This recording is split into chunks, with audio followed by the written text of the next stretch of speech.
Rumours about Oscar Piastri jumping ship to Ferrari have circled the paddock like vultures after Singapore, but those whispers may say more about tension inside McLaren than Piastri's immediate plans.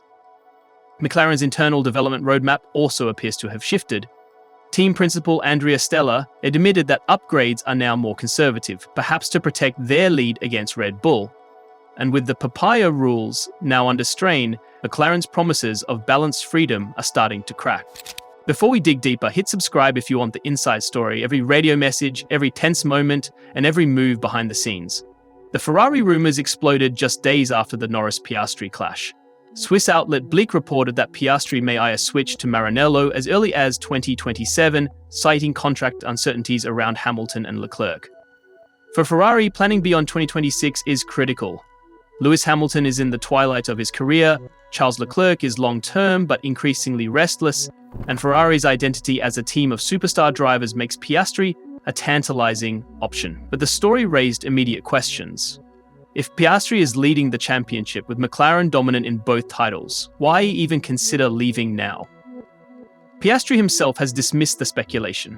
"I'm committed to McLaren, I've signed until 2026 and I'm not looking elsewhere." Ferrari is a legendary team, but moving now makes no sense. Calm, measured words, but in Formula One contracts, mean less than the mood in the garage. Drivers rarely leave a winning car, but if they feel undermined, history shows it can happen. And Singapore was exactly the kind of moment that sparks unease. Norris lunged inside, clipped both Verstappen and Piastri, and McLaren let the race run with no swaps, no corrections. Piastri's furious radio, "That's not fair, he didn't even try to avoid it," and his silence when Zak Brown congratulated him after the flag, created the image of a driver feeling betrayed. Even if his later explanation that radio silence was due to shutdown procedure is true, perception in Formula One is everything. Norris, for his part, defended himself. "I saw a gap, I went for it. I didn't mean to touch Oscar, and it didn't ruin our race. We're still racing hard, and that's good for the team." But to Oscar, intent matters less than outcome. McLaren's one rule had been broken: don't crash into each other. And the team's lack of intervention cut deep. That one rule is the core of the so-called papaya rules, introduced under Andrea Stella and Zak Brown. They were supposed to give McLaren an identity. Let the drivers race, no heavy team orders, only one boundary. For months, it worked. Fans loved the sight of Norris and Piastri battling wheel-to-wheel without interference. It was old school, and it set McLaren apart from Mercedes' rigid orders or Red Bull's quiet hierarchies. But Stella admitted recently, as soon as you adopt the let them race concept, you will face difficulties. You'll want to protect the principle, but it's not always simple. After Singapore, Ted Kravitz said on Sky, "The papaya rules are now out the window. You can't have a policy of no contact when your drivers are fighting for a championship. At some point, you need clarity." The Ferrari whispers feed on that uncertainty. Italian media jumped on the narrative. Piastri as a frustrated young lion, Ferrari as a historic escape. For Ferrari, pairing Leclerc with Piastri in the post-Hamilton era looks like a dream scenario. For McLaren, even the idea of losing him is unthinkable. But so was Daniel Ricciardo leaving Red Bull in 2018, or Nico Rosberg retiring days after winning the championship. In Formula One, the impossible has a habit of happening. Stella's comments on development paint a bigger picture. While Red Bull has continued to pour upgrades into the RB21, McLaren has scaled back. "We want to protect the advantage we have," Stella explained. "Upgrades carry risk, and sometimes stability is better than chasing every 10th. That's a vote of confidence in their baseline car, but it also suggests a team beginning to think about 2026 new regulations. Red Bull, still chasing, can gamble. McLaren, in control, has to manage conservatively. But as one engineer told reporters, conservative is not a word drivers like hearing. They want every edge, every update. Norris and Piastri both.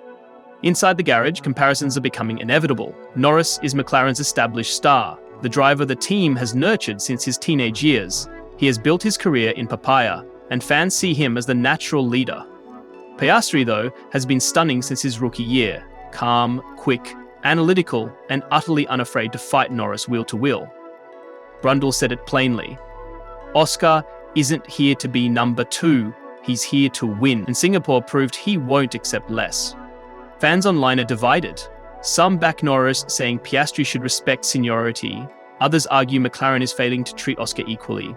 Social media lit up with split reactions. Classic Lando elbows out versus Oscar deserves better, he's faster. The Ferrari link poured petrol on the fire. If Piastri feels second class, the rumor gains traction, whether true or not. McLaren's history is filled with intra-team chaos. Senna vs Prost, Hamilton vs Alonso, even Button vs Hamilton. It's almost in the team's DNA to let fireworks fly. The papaya rules were meant to break that pattern, but critics are already asking if they were naive. Damon Hill noted, "You can't stop two drivers with equal talent from clashing. History tells you it always ends in fireworks." Looking forward, the next stop is Austin, Texas. The United States Grand Prix at Circuit of the Americas has one of the most dramatic opening corners in Formula One. A steep uphill into Turn 1, wide enough for 3 cars side by side, and tight enough to invite chaos. If Norris and Piastri are anywhere near each other on the grid, sparks could fly immediately. Then there's the long sweeps of Sector 1, where following closely demands precision, and the technical stadium section where track limits are easily crossed. Austin is a circuit that punishes small mistakes and rewards bold overtakes.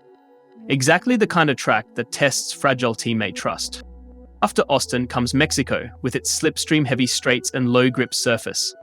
Then Brazil at Interlagos, a track that has written chapters of intra-team warfare before. The stage is perfectly set for Norris and Piastri to continue their duel, and for McLaren to risk implosion, if they don't manage it better than they did in Singapore. Stella knows it, and he hinted at tougher policies. We cannot afford another Singapore. We will review, we will clarify. We want them to fight, but not to jeopardize results. Those words sound firm, but the real test will be in action. Will McLaren dare to impose team orders? Or will they gamble again on freedom? Meanwhile, Ferrari will watch closely. Hamilton's presence stabilizes their lineup now, but how long will he stay? If Piastri continues to grow restless, if Norris continues to be favored in moments of controversy, Maranello could present itself as the perfect alternative. And in Formula One, a driver's loyalty is only as strong as his belief he has equal footing. So as McLaren celebrates dominance on paper, they face a storm behind the scenes. Ferrari's rumors are only noise for now. But noise can turn into opportunity. Piastri may say it makes no sense to leave, but sense isn't what drives careers in Formula One. It's emotion, trust, ego, and the belief that history is waiting somewhere else. Singapore was just one clash, but in a sport where relationships unravel fast, one clash can become the seed of an exit. And if McLaren doesn't manage this balance, the papaya dream could fracture before it's fully realized.